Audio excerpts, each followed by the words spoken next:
the peak of the wildebeest migration spectacle at the Masai Mara Game Reserve. Well, earlier in the day, President Uhuru Kenyatta was among visitors to the world-famous Masai Mara Game Reserve.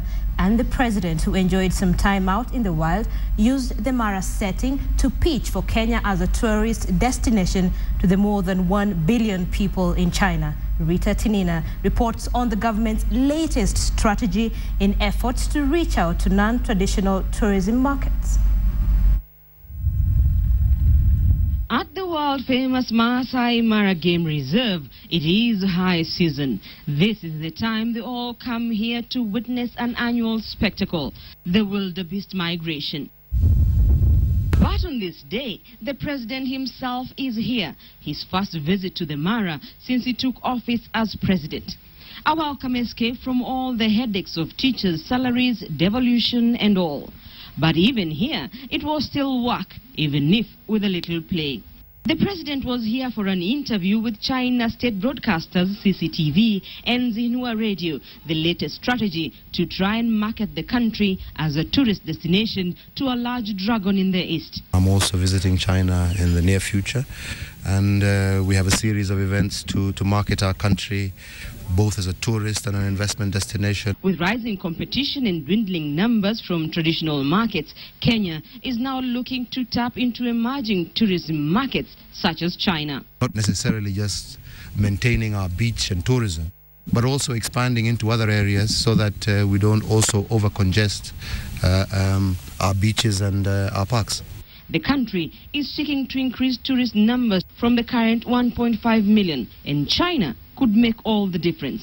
Wakiongezeka hata tuseme ya kwamba tunaweza kupata 0.1% ya population ya Uchina ifike hapa, hiyo kiwango pekee itatufikisha lengo letu la watalii milioni 5 kila mwaka. And such efforts are already paying off.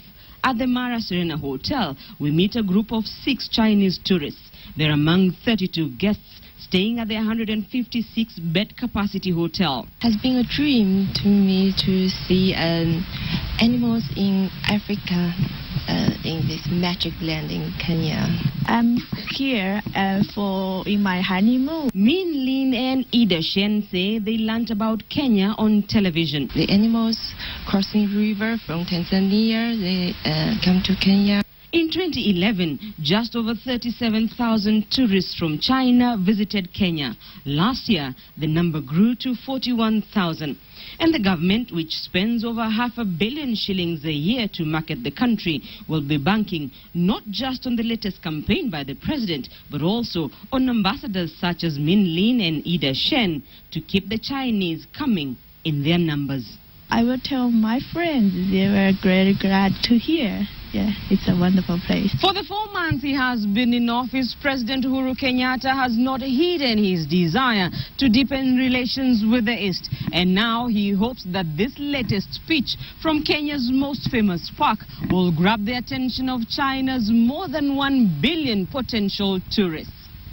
Rita Tinina, KTN, on the banks of the Mara River in the Masai Mara Game Reserve.